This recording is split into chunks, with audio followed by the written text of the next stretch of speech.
આજે આપણે વાત કરવાના છીએ ભાઈ બીજના દિવસે ઘમંડી બહેન સાથે બનેલી ઘટના પર। સવારના 7 વાગ્યા હશે। દિવાળીનો ઉત્સવ પૂરો થતો હતો, પણ ગામના ખૂણે ખૂણામાં હજી પણ દીવડાની ઝાંખી રોશની દેખાતી હતી। હવા ઠંડી અને ધૂળમાં ભળેલી તેલની હળવી સુગંધ જાણે કહેતી હોય, હજુ તહેવાર જીવતો છે। આ સુગંધ વચ્ચે ખેતરના એક ખૂણે રઘુ પોતાના હાથમાં મગફળીના છોડ ઉપાડતો હતો। માટી એના હાથમાં ચોંટી ગઈ હતી, પણ એ માટે એને કોઈ ફરિયાદ નહોતી, કારણ કે એ માટી એનું જીવન હતું, એનો ગર્વ। રઘુની ઉંમર 30ની આસપાસ, દુબળી કાયા, કાળા ચહેરા પર ઘામના ડાઘા, પણ આંખોમાં શુદ્ધ પ્રેમની ચમક। એના માટે દુનિયા નાની હતી, એક ખેતર, એક જૂની મોટરસાયકલ, માતા અને દૂર શહેરમાં વસતી એની બહેન કલ્પના। રઘુ, ઓ! દૂરથી માનો અવાજ આવ્યો। રઘુએ માથું ઊંચું કર્યું। આવું શું માં? માં હાથમાં થેલી લઈને આવી। બેટા, આજ ભાઈ બીજ છે અને તારી બહેનને કંઈ આપજે, વર્ષમાં એક વાર જ તો જાય છે તું। રઘુ સ્મિતે બોલ્યો, હા માં, એ માટે જ તો ખેતરની તાજી ઉપજ લઈ જઈ રહ્યો છું। માં એના હાથમાં થેલી મૂકે છે। થોડી મઠ, મગ અને મગફળી ભરી લે, એના માટે ખાસ। રઘુ આંખોમાં પ્રેમ લઈને જુએ છે। માં, તું પણ સાથે ચાલ ને। માં ધીમેથી હસે છે। બેટા, હવે મારી ઉંમર ક્યાં રહી? તું જ મારી તરફથી આ બધું આપી આવજે। એને કહેજે કે માં કહે છે કે તું હજી પણ નાની જ છે। એ વાક્ય સાંભળીને રઘુ થોડો ચૂપ થઈ જાય છે। એના ચહેરા પર અજીબ શાંતિ છવાઈ જાય છે। એ જાણે છે કે બહેન હવે બદલાઈ ગઈ છે, પણ છતાં દિલમાં આશા છે, કદાચ આ વખતે એ હસીને મળશે। રઘુ ઘરની અંદર જાય છે। રૂમ નાનું, પણ સજાવટમાં પ્રેમ દેખાય છે। દિવાલ પર એક જ ફ્રેમ, બાળપણની તસવીર, તેમાં રઘુ અને કલ્પના બંને એક જ ચટાઈ પર બેઠા છે, હાથમાં દીવો લઈને હસતા દેખાય છે। રઘુ એ ફ્રેમને હાથથી સાફ કરે છે। કેટલી મસ્ત કરતી હતી એ, કેટલી મસ્તી કરતી હતી એ। એના હોઠ પરથી નીકળે છે, બહેન, આજે ફરી એ જ દીવો લઈને આવી રહ્યો છું, જો તું ઓળખી શકે તો। બહારનું આકાશ ધીમે ધીમે કુવાળું બની રહ્યું છે। હળવા પવનમાં મગફળીના છોડની સુગંધ ફેલાય છે। રઘુ મોટરસાયકલ તૈયાર કરે છે। જૂની હીરો સ્પ્લેન્ડર ટાંકી પર હજી પણ રઘુ કલ્પના લખેલું દેખાય છે। એના હાથમાંથી ધૂળ સાફ કરે છે, જાણે બહેનને મળવા જતો હોય તેમ નથી, પણ કોઈ દેવીને પૂજવા જતો હોય તેમ ભાવ। માના ચહેરા પર સ્મિત। બેટા, ખિસ્સામાં કેટલા રૂપિયા? 100 રૂપિયા છે માં, કામ ચાલશે? હા માં, રસ્તામાંથી ભાણેજો માટે નાસ્તો લઈ જઈ, માં થોડી ઉદાસી કહે છે। રઘુ, કલ્પના હવે શહેરમાં મોટી થઈ ગઈ છે, એના ઘરનું બધું અલગ છે, તું જરા ધ્યાન રાખજે, કોઈ તારી લાગણીને હલકી ન સમજે। રઘુ હળવે બોલે છે, માં, લાગણી ક્યારેય હલકી નથી થતી, હલકા તો માણસના વિચારો થાય છે। માં આંખોમાંથી પાણી લઈ આશીર્વાદ આપે છે। જજે બેટા, અને પાછો હસતો આવજે। બાઇક સ્ટાર્ટ થાય છે। રસ્તો માટીનો, ખેતરોની વચ્ચે ધૂળ ઉડી રહી છે, પણ એ ધૂળ પણ રઘુ માટે આશીર્વાદ જેવી। હવા ચહેરા પર લાગે છે અને મન વિચારે છે કે બહેનને ક્યાં બોલીશ, શું કહું? એ તો હવે મોટી ઘરવાળી છે, મારો હવાલો પૂછીએ પણ કહે નહીં, તે પોતે જ હસે છે, પણ હું પણ તો ભાઈ જ છું ને, માટીનો ભાઈ। પણ દિલથી રસ્તામાં એક નાનું ચા સ્ટોલ આવે છે। રઘુ ત્યાં ઊભો રહે છે। ભાઈ, એક ચા આપો। આ ચા પીતા પીતા એ ખિસ્સામાંથી 100ની નોટ કાઢે છે। એને જોતા વિચાર કરે છે, બહેનના બાળકો માટે શું લઈ જાઓ? ચોકલેટ લઈ જાઓ કે નાસ્તો? પાછળથી એક અવાજ આવે છે, રઘુભાઈ, આ વખતે પણ બહેનને મગફળી આપવાના? રઘુ હસે છે, હા ભાઈ, એમાં જ તો પ્રેમ છે। એ માણસ મજાકમાં કહે છે, એ હવે મોટા ઘરમાં રહે છે, એને આ શું ગમે? રઘુ જવાબ આપે છે, મગફળી નહીં ગમે, પણ હું તો એના પ્રેમની યાદ આપવા જઈ રહ્યો છું। એ વાક્ય બોલીને એ બાઇક પર ફરી બેઠો અને આગળ નીકળી જાય છે। રસ્તો લાંબો છે, ધૂળ ભરી છે, પણ દિલમાં પ્રકાશ છે। રસ્તામાં એક નાનકડા બજારથી પસાર થાય છે, ત્યાં નાના બાળકો ફટાકડા ફોડતા હોય છે। રઘુ એક દુકાન પાસે અટકે છે। ભાઈ, પસાનો નાસ્તો આપી જો, બાળકો માટે। દુકાનદાર પૂછે છે, કેટલા બાળકો છે? રઘુ હસે છે, 2 છે, પણ ખુશી મોટી આપવી છે। નાસ્તાના પેકેટ હાથમાં લે છે, તેમાં સ્પીસ, ચોકલેટ અને થોડા ટોફી પોટલીમાં એ બધું સાચવે છે, જાણે એ સ્વર્ગની ભેટ હોય એમ। એની આંખોમાં આનંદ છે, પણ મનમાં કોઈ અજાણું ભારણ પણ। બહેનને આ ગમશે કે નહીં, આ વિચાર વારંવાર મનમાં ટકરાય છે। બપોરના 2 વાગ્યા હશે। રઘુ ગામની સરહદ છોડીને શહેર તરફ વળે છે। શહેરનો શોર, ધૂળ અને ટ્રાફિક એને અજાણી લાગે છે। અહીંના લોકો માટીની સુગંધ ભૂલી ગયા છે. એ મનમાં વિચારે છે કે એક સમયે દૂરથી એ દેખાય છે બહેનનો બંગલો, મોટો દરવાજો, આગળ બગીચો, અંદર ચમકતી કાર. રઘુનું મન એક પળ માટે અટકી જાય છે. તે ધીમેથી બાઇક સાઈડમાં પાર્ક કરે છે અને થોડીવાર શાંતિથી બંગલાને જુએ છે. એના હોઠ પરથી ધીમે નીકળે છે, કલ્પના, તું કેટલું બદલાઈ ગઈ છે, પણ હું એ જ ભાઈ છું જે તારી છોટીએ કાગડો વાળતો હતો. હૃદય ધબકતું જાય છે, હાથમાં પોટલી છે, આંખોમાં આશા. દરવાજા પાસે ઘંટ દબાવે છે. અંદરથી કોઈ નોકર આવે છે. કોણ? બહેન કલ્પનાને મળવું છે. કહેજો રઘુ આવ્યો છે. નોકર આશ્ચર્યથી જુએ છે. થોડીવાર રાહ જો. રઘુ હાથમાં થેલી પકડીને ઊભો રહે છે. એના કપડા પર ધૂળ છે, ચહેરા પર ધામ છે, પણ નજરમાં શુદ્ધ પ્રેમ છે. આખા વર્ષમાં એ ક્ષણ એના માટે સૌથી કિંમતી છે, પણ તેને ખ્યાલ નથી એ દરવાજાની પાછળ શું બદલાઈ ગયું છે. એના મનમાં હજુ આશા છે, પરંતુ એ આશા સાથે એક અજાણ્યું રહસ્ય પણ જન્મે છે કે શું આ મુલાકાત ભાઈબીજની ખુશી લાવશે કે કોઈ કડવી યાદ. બપોરના 3 વાગ્યા હશે. સૂર્યના કિરણો હવે તેજી ગુમાવી ચૂક્યા હતા, પણ શહેરની ગરમી હજી જીવંત હતી. રઘુ માઇક ધીમે ધીમે બહેનના ઘરની પાસે પહોંચ્યો. રસ્તા પર લોન મશીનનો અવાજ આવતો હતો. કોઈ માળી ઘાસ કાપતો હતો. હવા સુગંધિત હતી. કદાચ પાર્કમાં ફૂલોની સુવાસ ફેલાતી હતી. રઘુનું હૃદય ધબકતું હતું. એના હાથમાં પોટલી હતી, મઠ, મગ અને મગફળી ભરેલી, અને ખિસ્સામાં નાસ્તાના પેકેટ. આ બંગલો જોઈને રઘુના પગ અચાનક અટકી ગયા. ઓહો, એનું ઘર કેટલું મોટું બની ગયું છે. એ મનમાં બોલ્યો. દૂરથી ચમકતી કાર જોઈ તો આંખો ઝબુકાઈ ગઈ. જે બહેન ક્યારેક ખેતરમાં સંપલ વિના દોડતી, એ આજે પાંજરામાં કાચની જિંદગી જીવે છે એવું લાગ્યું. તે બાઇક પાર્ક કરે છે, હેલ્મેટ ઉતારે છે, કપડા પરની ધૂળ હાથથી સાફ કરે છે. બહેનને એવો દેખાવ કે હું પણ ખુશ છું. એ મનમાં વિચાર કરે છે. પોટલી હાથમાં મજબૂતથી પકડીને તે ગેટ તરફ વધે છે. ગેટ પાસે એક સુરક્ષા રક્ષક ઊભો છે, ટોપી પહેરેલી, ચહેરા પર કડક નજર. હા ભાઈ, કોને જોઈએ? રઘુ હળવે બોલે છે. મારી બહેન અહીં રહે છે, કલ્પના પટેલ. એને મળવું છે. ગાર્ડ શંકા સાથે જુએ છે. અપોઇન્ટમેન્ટ લીધી છે? રઘુ ચકિત. અપોઇન્ટમેન્ટ? એ તો મારી બહેન છે ભાઈ, ગાર્ડ હસીને કહ્યું. અહીં બધા એ જ કહે છે, જરા નામ બોલો ફરીથી. કલ્પના પટેલ. ગાર્ડ વોકી ટોકી પર બોલે છે. મેમ, કોઈ રઘુ નામના વ્યક્તિ મળવા આવ્યા છે. થોડી સેકન્ડ શાંતિ, પછી અંદરથી અવાજ આવે છે. રઘુ? કોણ રઘુ? ઠીક છે, મોકલો. ગાર્ડ દરવાજો ખોલે છે. જાઓ ભાઈ, અંદર આવી શકો છો. રઘુ ધીમે ધીમે બંગલાની અંદર પ્રવેશ કરે છે. મોટા ગેટમાંથી પ્રવેશતા એના પગની ધૂળ છે માર્બલના ફ્લોર પર પડતા જાણે શરમાય છે. ઘર એટલું ચમકતું કે એના પ્રતિબિંબમાં પોતાનો ફાટેલ ચટ પણ સ્પષ્ટ દેખાય. દરેક ખૂણામાં વૈભવ છે. દિવાલ પર પેઇન્ટિંગ, શોભતી લાઇટો અને વિદેશી સુગંધ. એ એક પળ માટે ઊભો રહી જાય છે. આ એ જ કલ્પનાનું ઘર છે જે મારી સાથે ઘોડાપુરમાં રમતી હતી. અંદરથી અવાજ આવે છે. હા રઘુ, તું? રઘુ ધીમેથી વળે છે. સામે કલ્પના ઊભી છે, ચમકતા કપડામાં, હાથમાં મોબાઈલ, ચહેરા પર આભાસી સ્મિત. રઘુની આંખોમાં ચમક આવી જાય છે. બહેન, તને મળીને પણ ઘણા દિવસ પછી આનંદ થયો. કલ્પના થોડું હળવું સ્મિત આપે છે, પણ એમાં લાગણી નથી. અરે, અચાનક અહીં કેમ? આજે ભાઈબીજ છે ને, તને મળવા આવ્યો છું. રઘુ ધીમેથી પોટલી આગળ કરે છે. માએ કહ્યું હતું કે તારી માટે ખેતરની પહેલી ઉપજ આપજે. કલ્પના એક પળ માટે નિર્ભર રીતે જુએ છે, પછી હસે છે. અરે રઘુ, તું હજી એ જ છે ખેતરની વસ્તુઓ લઈને આવ્યો છે?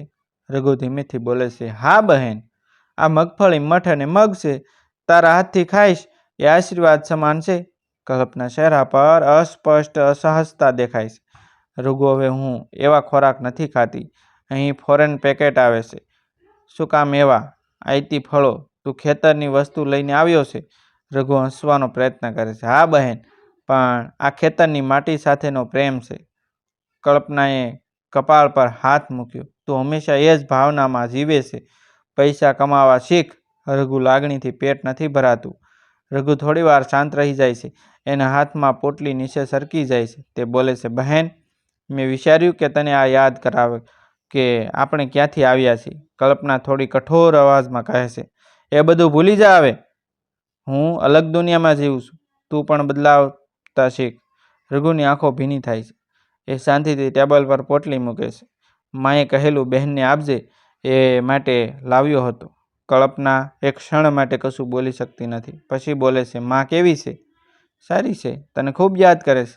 બહેન થોડી ઉદાસી દેખાડે છે. પછી તરત ફોન ઉઠાવે છે. હા બોલ. હેલો. હા, ફંક્શન માટે ડેકોરેશન સમયસર કરજો. રઘુ એક તરફ ઊભો રહે છે, એક ખૂણામાં અદ્રશ્યની જેમ. તેને લાગે છે કે એ એના ઘરનો નથી. થોડી વાર બાદ કલ્પના બોલે છે, તું કંઈ ખાઈશ નહીં?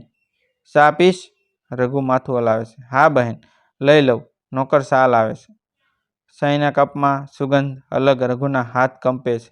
એ કપ પકડી શકતો નથી. તેની યાદ આવે છે. બાળપણમાં કલ્પના જ એની માટે ચા બનાવતી હતી. આજે એ જ બહેન સામે બેસી છે, પણ વચ્ચે લાખો માઇલનું અંતર છે. તું હજી ખેતી જ કરે છે? કલ્પનાનો અવાજ કઠોર છે. હા બહેન, એ જ મારો ગુજરાન છે. ક્યાં સુધી? જ્યાં સુધી હાથ ચાલે ત્યાં સુધી. કલ્પના હસે છે. તું ક્યારેય મોટું વિચારી શકે નહીં. રઘુ શાંત છે.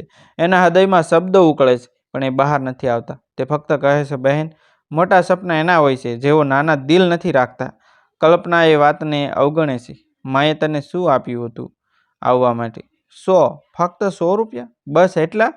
રઘુ બોલે છે. હા, એમાંના 50 તો બાળકો માટે નાસ્તો લઈ આવ્યો છું. કલ્પના હસે છે, પણ એ હાસ્ય ઝેરી લાગે છે. રઘુ, તું હંમેશા એ જ રહેશે ગરીબ. તારા જેવા લોકો જીવનમાં ક્યારેય આગળ નથી વધી શકતા. એ શબ્દો સાંભળતા રઘુની આંખોમાં આંસુ આવે છે, પણ એને છુપાવે છે. એ કપ ટેબલ પર મૂકે છે અને ધીમે બોલે છે, બહેન, તું મારી ખુશી છે. તું જે કહી શકે મને કશું ફરક પડતો નથી. મારે ફક્ત એટલું કહેવું છે કે ભાઈ બીજના દિવસે ભાઈને અપમાન ન કરજે. કલ્પના ચૂપ થઈ જાય છે. એના ચહેરા પર થોડી શરમ દેખાય છે, પણ એ તરત કહે છે, રઘુ, તું હવે જા. મારે મહેમાનો માટે તૈયાર થવું છે. રઘુ ધીમેથી ઊભો થાય છે. એના હાથમાં પોટલી નથી. એ તો ટેબલ પર રહી ગઈ છે. એ બહાર નીકળે છે. પગ ધીમા ધીમા ચાલે છે. દરવાજા સુધી પહોંચે ત્યારે એ એકવાર વળીને જુએ છે. બહેન ફોનમાં વાત કરે છે. એના ચહેરા પર હવે કોઈ લાગણી નથી. રઘુ સ્મિત કરે છે. એ સ્મિતમાં અદ્ભુત દુઃખ છુપાયેલું છે. દરવાજો ખોલે છે અને બહાર નીકળી જાય છે. બહાર તો હળવો પવન છે. સૂર્ય ઢળી રહ્યો છે. રઘુ બાઇક પર બેસે છે. ખિસ્સામાં હાથ નાખે છે. ત્યાં ફક્ત 50 બાકી છે. એના હોઠ પરથી ધીમેથી નીકળે છે, બહેનને તો ભેટ આપી દીધી. હવે મારી પાસે શું છે? ફક્ત માટી, અને એ માટીમાં છુપાયેલો પ્રેમ. બાઇક ચાલુ કરે છે. રસ્તા પર ધૂળ ઉડી જાય છે, પણ એ ધૂળમાં આંખ ભીંજાયેલી છે એના આંસુથી. મનમાં માત્ર એક જ વિચાર, શું પ્રેમનો અર્થ હવે પૈસાથી મપાય છે? રસ્તા પર આગળ વધતા એના હાથ કંપે છે, પણ એ દિલમાં એક પ્રાર્થના કરે છે, ભગવાન, મારી બહેનને સુખ આપજે, ભલે મને કંઈ ન આપ. બાઇક ધીમે ધીમે અંતરમાં અદૃશ્ય થઈ જાય છે અને એની પાછળ ફક્ત એક પોટલી ટેબલ પર રહી જાય છે, જેમાં છે પ્રેમ, જે હવે કોઈની નજરમાં મૂલ્યહીન બની ગયો છે. બહેનના ઘરમાંથી બહાર નીકળ્યા પછી રઘુની આંખો ધૂંધળી થઈ ગઈ હતી. મોટરસાયકલની ચાવી હાથમાં હતી, પણ એ જ હજી ત્યાં જ ઊભો રહ્યો. એ ઘરની સામેનો બંગલો, જે ક્યારેક બાળપણમાં એની કલ્પના સાથેના સપનામાં હતો. મિત્રો, બાઇક ઉપર પહેલાં બેસે છે અને સપનું આવે છે. આજે એને પથ્થર જેવો લાગતો હતો. રઘુના પગ નીચેના પથ્થર પણ જાણે બોલી રહ્યા હોય, રઘુ, તું જે સંબંધ લઈને આવ્યો હતો ને, એ હવે કાગળની જેમ ફાટ્યો છે. એ ધીમે ધીમે મોટરસાયકલ પર બેસ્યો. એન્જિન ચાલુ થયું, પણ એનો અવાજ પણ જાણે રઘુના મનમાં દુઃખ સાથે થરથરતો હતો. રસ્તે નીકળતા એની આંખમાં આંસુ વહી પડ્યા. બહેનને લાગણી દેખાડી, પણ એને પૈસા દેખાયા. માએ કહ્યું હતું કે ભાઈ બીજના દિવસે પ્રેમ આપજે, પણ અહીં પ્રેમ લેવાવાળું કોઈ રહ્યું જ નથી. હવા ધીમે ધીમે ચાલતી હતી, પણ રઘુનું મન વાવાઝોડા જેવું થઈ ગયું હતું. એ વિચારી રહ્યો હતો કે બાળપણમાં એ જ બહેન મારી કાળજી લેતી, મારું ટિફિન તૈયાર કરતી, મને બોલાવીને ખવડાવતી. આજે એ જ મારી નજર પણ નથી સહન કરતી. એણે રસ્તા પરથી થોડે રોકાઈને ઝાડની નીચે ઊભી મોટરસાયકલ બંધ કરી. ખિસ્સામાંથી થેલો કાઢ્યો. એ જ થેલો જેમાંથી બહેને મઠ અને મગ ખાવા નકાર્યા હતા. હવે એ જ થેલો રઘુએ પોતાના ખોળામાં રાખ્યો. હાથમાં રહેલી એક મુઠ્ઠી મગફળી એણે જોઈ અને ધીમેથી બોલ્યો, બહેન, હું તારા માટે ખાવા લાવ્યો હતો, પણ હા, હવે તારી માટે નથી, એ મારી યાદો માટે છે. એણે એક મગફળી ખાઈ, આંખોમાં પાણી છલકાયું, પણ એણે આંસુ ગળી લીધા. આકાશ ધીમે ધીમે કાળું થતું ગયું. સૂર્ય ઢળતો ગયો. રઘુ ધીમે ધીમે ગામ તરફ પાછો ફરતો હતો. રસ્તા પર ખેતરોમાં લાગણી ચાલતી હતી. લોકોના ઘરમાં દીવડા પ્રગટતા હતા, પણ એના દિલમાં અંધકાર હતો. શું હતું? અંધકાર હતો. મગફળીની સુગંધ વચ્ચે એના મનમાં બહેનના શબ્દો ગુંજી રહ્યા હતા. ખાલી 100 રૂપિયા? તું તો ગરીબ જ રહ્યો. દરેક શબ્દ તીર જેવો લાગતો હતો. પણ છતાં એ મનમાં બોલતો રહ્યો, હું ગરીબ પૈસામાં છું, પ્રેમમાં નહીં. ઘરે પહોંચતા માએ જોયું કે રઘુની આંખ લાલ હતી. માં ધીમેથી પૂછે છે, બેટા શું થયું? બહેનને મળ્યો? રઘુ ચૂપ. થોડી વાર પછી બોલ્યો કે હા. હા માં, મળ્યો. માએ ખુશ થઈ. રઘુએ માથું લાવ્યું. હા, ખૂબ, પણ એના અવાજમાં એ ખોટી ખુશી છલકાતી હતી. માએ કંઈ બોલ્યા વગર એની આંખોમાં જોયું. માએ સમજી લીધું કંઈક તૂટી ગયું છે, પણ પુત્રના દિલને શબ્દો આપવાની હિંમત ન થઈ. તે રાત રઘુને ઊંઘ આવી નહોતી. એ ખાટલા પર પડ્યો હતો, છતને જોતો. પંખાનો અવાજ જાણે કોઈ જૂની યાદો ફૂંકી રહ્યો હતો. એણે મનમાં વિચાર્યું, ક્યારેક લોકોનું ધન વધે છે અને દિલનો દોર તૂટે છે. એણે આંખ બંધ કરી. એના મનમાં બાળપણના દ્રશ્યો ચાલવા લાગ્યા. બહેન કલ્પના એના માટે નવી પેન્સિલ લાવતી, એના જન્મદિવસે હાથથી કાર્ડ બનાવતી, અને હવે એ જ બહેન એના હાથથી મગફળી પણ ન લીધી. અચાનક એણે ખિસ્સામાંથી કંઈક કાઢ્યું, એક નાનું ભાઈબીજનું તિલક જે એ લઈને ગયો હતો બહેનને લગાવવા. એ અસ્પર્શિત રહ્યું. રઘુએ તિલકને હાથમાં પકડીને કહ્યું, તું નહોતી સ્વીકારી શકી, પણ હું આ તિલક તારા નામે લગાવીશ. એણે પોતાને તિલક લગાવ્યો અને બોલ્યો, બહેન, તું મારા મનમાં હંમેશા રહીશ. ધનથી મોટી લાગણી હોય છે, એ તું ભૂલી ગઈ ને? રાત પૂરી થઈ ગઈ હતી. શહેરની લાઇટો બુઝાઈ ગઈ હતી, પરંતુ કલ્પના મનમાં કંઈક ઉલટું ચાલતું હતું. રઘુ ગયા પછી એના ઘરમાં શાંતિ છવાઈ ગઈ હતી, છતાં એ શાંતિ સોટી નહોતી. એણે ચાનો કપ હાથમાં લીધો, પણ એના હાથ કાંપતા હતા. ખાલી 100 રૂપિયા? તું તો ગરીબ જ રહ્યો. એ શબ્દો એણે પોતાના જ મોઢેથી બોલ્યા હતા. હવે એ શબ્દો જ એના કાનમાં ગુંજી રહ્યા હતા. બાળપણના બધા દ્રશ્યો એની સામે જીવંત થઈ ગયા હતા. એ જ ભાઈ જે વરસાદમાં એને પીઠ પર બેસાડી શાળાએ લઈ જતો, એ જ ભાઈ આજે આંખોમાં આંસુ લઈને પાછો ગયો. કલ્પનાને કંઈ ખાવાનું મન ન થયું. એણે બારીમાંથી બહાર જોયું. બહાર વરસાદ શરૂ થયો હતો. એ બોલી કે ભાઈ તો હંમેશા વરસાદમાં જ આવતો, આજે પણ વરસી રહ્યો છે. એના હૃદયમાં એક અજાણી ખલબલી ચાલી રહી હતી. સવારનો સમય. કલ્પના જાગી. એણે ઘરના ખૂણામાં રઘુએ આપેલો થેલો જોયો. એણે વિચાર્યું કે આ તો લઈ જતો ગયો છે, પણ એ થેલો અહીં હતો. એ ધીમે ધીમે જઈને થેલો ખોલે છે. અંદર હતા થોડા મગફળીના દાણા અને એક ચીઠી. એ ચીઠી પર લખેલું હતું, બહેન, મને ખબર છે તને મારી વસ્તુ ગમતી નહીં હોય, પણ આ મગફળી ફક્ત ખાવાની નથી, એ તારા ભાઈના પ્રેમનો અંશ છે. તને કદી સમય મળે ને તો એમાંથી એક દાણો હાથમાં લઈને સ્મિત કરજે.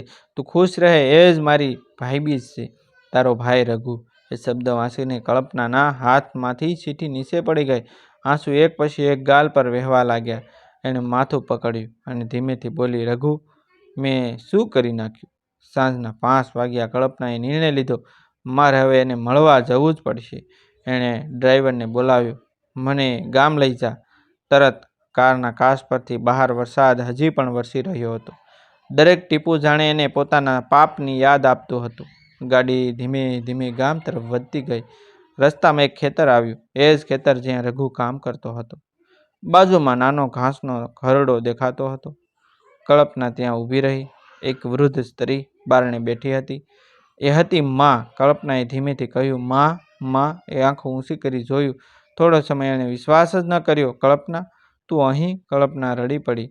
માં, મેં રઘુને દુઃખ આપ્યું, હું માફી માંગવા આવીશ. માએ મમતા ભરેલી નજરે જોયું, બેટા, તું હવે આવી, પણ રઘુ તો વહેલી સવારે જ નીકળી ગયો. કલ્પનાએ આશ્ચર્યથી પૂછ્યું, ક્યાં ગયો? માં બોલી, ગામના મેળામાં મદદ કરવા ગયો હતો. કહેતો હતો કે માં, લોકોના ચહેરા પર હાસ્ય જોવાનું છે, એટલું પૂરતું છે. કલ્પનાની આંખો ભરી ભીંજાઈ ગઈ. એણે વિચાર્યું, એને તો પોતાનું દુઃખ પણ અન્યને આનંદમાં ભેળવી દેવાની આદત છે. મેળાની દિશામાં જઈ રહી હતી ત્યારે અચાનક રસ્તામાં લોકોનો ટોળો દેખાયો. કલ્પનાના હૃદયની ધડકન તેજ થઈ ગઈ. એ ગાડીમાંથી ઉતરી અને દૂર જોયું. એક મોટરસાયકલ પડી હતી. બાજુમાં એક માણસ જમીન પર કલ્પનાના દોડીને પહોંચી રઘુ. લોકો બોલ્યા, બેન, અકસ્માત થયો છે, અમે હમણાં જ હોસ્પિટલ લઈ જઈ રહ્યા છીએ. કલ્પનાના પગ કંપી ગયા. એની આંખોમાં આંસુ, હાથમાં ધબકારા, હૃદયમાં ખેદ. એ બોલી, ના રઘુ, ના, આંખ ખોલ. રઘુએ ધીમેથી આંખ ખોલી. એના ચહેરા પર ધૂળ અને લોહી હતું, પણ હસવાનો પ્રયાસ કર્યો. બહેન, તું આવી ગઈ? કલ્પના રડી પડી. હા રઘુ, તું બોલ્યો ને, હું આવી ગઈ, માફ કર મને. રઘુએ હાથ આગળ વધાર્યા. એના હાથમાં એ જ મગફળીનો દાણો હતો. બહેન, હવે આ ખાવાનું તારું છે. એના શબ્દ અધૂરા રહી ગયા. કલ્પનાએ એના હાથને પકડી રાખ્યો. રઘુ, ના બોલ ને ભાઈ, તું મને એકવાર માફી કરી દે. તું મને એકવાર માફ કરી દે. હવા થંભી ગઈ. વરસાદના ટીપા એના હાથ પર પડતા રહ્યા. કલ્પનાએ આંસુઓથી એના ચહેરા પર હાથ ફેરવ્યો. તે ક્ષણમાં કલ્પનાને સમજાયું કે ધનથી મોટું કંઈ હોય છે પ્રેમ અને સંબંધ. એણે ધૂળમાં પડી ગયેલા રઘુના હાથમાંથી મગફળી ઉઠાવી અને પોતાના કપાળ પર લગાવી. આ તારો તિલક છે ભાઈ. આકાશમાં વીજળી ચમકી. વરસાદ ધીમો થયો અને ભાઈબીજના દિવસે એક બહેનનું મન શુદ્ધ થઈ ગયું. સાંજ થતી હતી. આકાશમાં વરસાદના વાદળો ધીમે ધીમે છટાઈ રહ્યા હતા. હોસ્પિટલની બહાર ભીની જમીન પરથી વરસાદના ટીપાની ચમક હજી પણ ઝબૂકી રહી હતી. કલ્પના બેન્ચ પર બેઠી હતી. એના હાથમાં એ જ મગફળીના દાણા અને એ જ ચીઠી. ડૉક્ટર બહાર આવ્યા અને ધીમા અવાજમાં બોલ્યા, અમે ઘણો પ્રયત્ન કર્યો, પણ રઘુ હવે શાંતિમાં છે. એ શબ્દ સાંભળતા કલ્પનાનો દિમાગ ખાલી થઈ ગયો. એના આંખોમાંથી આંસુનો પ્રવાહ વહી પડ્યો. એ બોલી જ ન શકી. ફક્ત રઘુના શબ્દો એના મનમાં ગુંજી રહ્યા હતા. બહેન, હવે આ ખાવાનું તારું છે. થોડી વાર પછી રઘુના ખિસ્સામાંથી એક નોટબુક મળી. એના કવર પર લખેલું હતું, બહેન માટે. કલ્પનાએ ધીમેથી એ નોટબુક ખોલી. અંદર પહેલા પાનામાં રઘુના હાથની લખાણમાં લખેલું હતું, કલ્પના, જો તું આ વાંચી રહી છે તો સમજ કે હું તારા હાથમાંથી છૂટ્યો છું, પણ તારા દિલમાંથી નહીં. હંમેશા માનતો હતો કે તું મને ભૂલી ગઈ છે, પણ મારું મન કહે છે કે તારા અંતરમાં ક્યાંક એ નાનો ભાઈ હજી જીવતો છે. દુનિયામાં ધન મોટી વસ્તુ નથી બહેન, પ્રેમ મોટી વસ્તુ છે. હું તને કદી દુઃખ નથી આપ્યો, આપવાની હિંમત પણ નથી. ફક્ત ઈચ્છા હતી કે તું એકવાર મારી આંખોમાં જોવે અને સમજે કે હું હજી પણ એ જ રઘુ છું, તારો ભાઈ. કલ્પનાના હાથથી નોટબુક સરકી ગઈ. એના હોઠ પર કંપરી હતી. એ બોલી, ભાઈ, તું તો હંમેશા મને શીખવતો રહ્યો કે બહેન કઈ રીતે જીવન જીવવું જોઈએ. લેખકના વિચારો દ્વારા આની રચના કરવામાં આવી છે. તો મિત્રો, આ વાર્તા કાલ્પનિક છે અને આમાં આવતા તમામ પાત્રો, દ્રશ્યો, દરેક વસ્તુ કાલ્પનિક છે. આવા જ નવા જીવન ઉપયોગી મજેદાર વિડીયો જોવા માટે અમારી ચેનલ સાથે બન્યા રહેજો. થેન્ક યુ મિત્રો, મળશું.